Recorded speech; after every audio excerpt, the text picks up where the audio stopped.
Hi, and welcome to Art A&A number 55. I'm Leslie Davidson with the artistasentrepreneur.com. Today I'm doing something a little bit different. I want to talk to you about art supplies and particularly art supports and the types of supports that you can paint on that maybe you weren't familiar with before, trying to expand or open your door to possibilities. Okay, this is the standard canvas board. Everyone knows what this is. We've all used it. We've all seen it. It's cheap, easy, great introductory support. It's basically gessoed canvas wrapped and glued onto a hardback cardboard. It's cheap, plentiful, comes in a whole bunch of sizes. You don't have to cry if you mess it up. Okay, basic. Okay, then we have regular stretch canvas. These are the skinny ones. It's gessoed cotton canvas wrapped onto wooden stretcher bars. It also comes in the thick one, which is the gallery canvas. What's nice about the gallery canvas is you can actually hang that in a gallery or on your wall or whatever without having to frame it. You need to finish the edges though. It's about 1 3/4 to 2 inches deep. And you can either paint your image around the canvas or paint the edges of the canvas a solid color.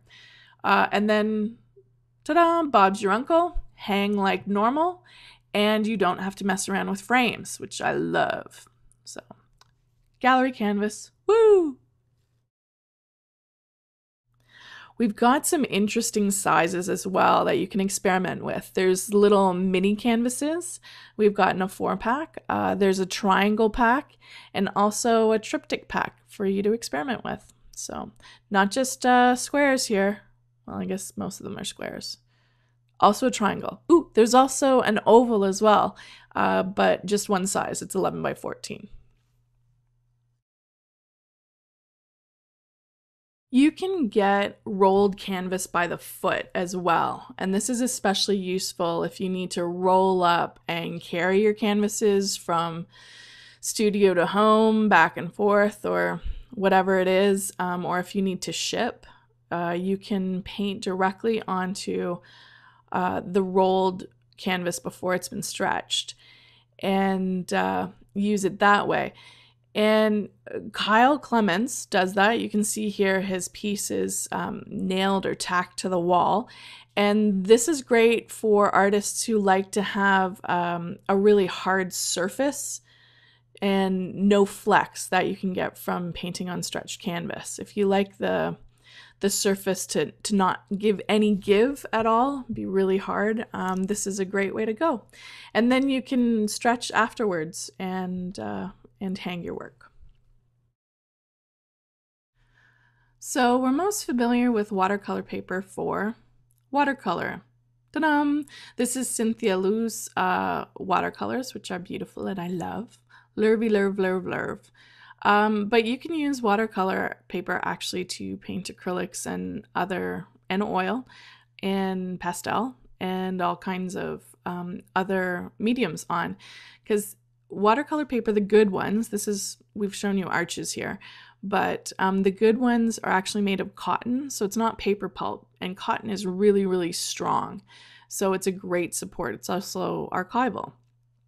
Okay, so you can actually gesso or put any kind of a ground or primer that you'd like onto your watercolor paper, like these golden grounds here. There's a whole bunch of different ones you can choose from: sandable, hard, pastel ground, absorbent ground. They all do slightly different things. The absorbent ground makes your surface more absorbent, so it's good for something like canvas that may not be as absorbent as you like, especially if you want to do more watery or liquid or absorbent effects or staining effects with your acrylics or oils. An absorbent ground would help you do that. There's a pastel ground which has a very fine grit to it. It's a very fine pumice in there that you can tint with acrylic colors and paint onto watercolor paper or a masonite board or illustration board or something else, and use as a custom tinted support for your pastels. Okay. So there's a lot of different options that you can do with watercolor paper, which makes a really, really flexible and open to variety support for painting and drawing. This is a piece by Jason Edmiston, and he gessos watercolor paper and then glues it with rubber cement onto a masonite board or illustration board to give it some rigidity. Now the rubber cement though will peel off and he can have a permanent backing affixed for framing. And this is one of his pieces. This is a Frankenstein piece. And this is the Frankenstein piece finished. And this is Daenerys from Game of Thrones, just because it's beautiful.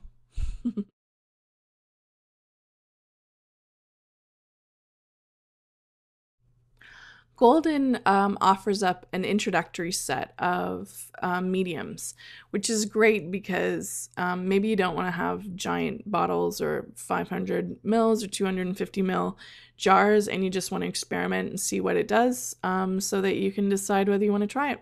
I really like these. Golden has one, Liquitex has one, TriArt has one. Try them all, experiment, have fun, enjoy.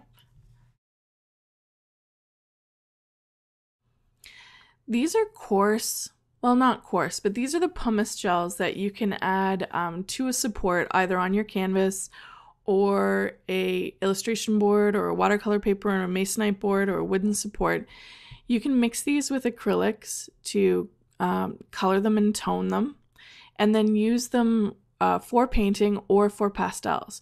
And you can see that there's a variety of coarsenesses to them, from fine to extra coarse, that really gives a very different effect to your paints. There's also a clear granular gel it's a clear pumice gel that you can use as well to create more depth to your pastel and drawing. This is a pastel piece by Glenn Burnaby, and he focuses on figurative art, and there's a lot more pastel work on his website at gbpastelart.com, which is GBEE pastelart.com. And he uses mid-toned paper, sometimes watercolor paper, that's been gessoed and primed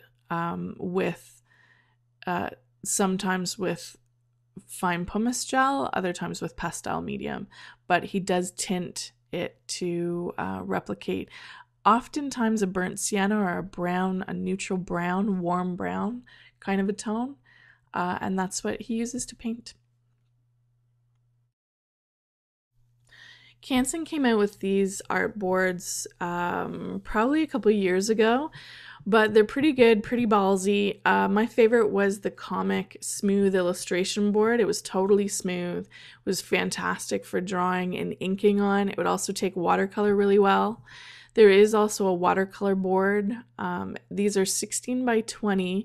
They're pretty affordable. I think they're all under $5 with the general price around $3.30-ish.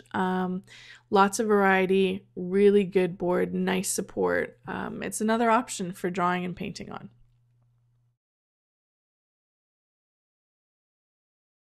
Okay, lastly are solid wood supports, which come in a regular thickness, which is about 3/4 of an inch deep, or 1 inch deep, and the other is about 1.5 inches, a gallery style. Now, these are fast becoming the most popular support to paint onto. People really like the solidness of it, the fact that there's no give to it at all. You can also gesso or prime the surface for whatever medium you want. You can use all those mediums that I showed you earlier to create a individualized surface for your painting needs. You can also use a clear gesso and gesso it so that the wood grain and the color of the wood actually acts as part of your composition. So there's a lot of versatility to these. I love them. I use them. This is a piece that I did that is actually hot press watercolor paper that was glued onto the support. Okay, so this actually can hang as a watercolor and it's finished on the sides. I painted acrylic onto the sides and I varnished it. This isn't varnished here because I had to scan it, but it is varnished and it can hang without a frame and without glass as a watercolor. So that was pretty groovy. Okay, so I hope you enjoyed. I wanted to expand your support options and get you inspired to try something new, do some experiments, and we'll see you next week. Thanks for listening.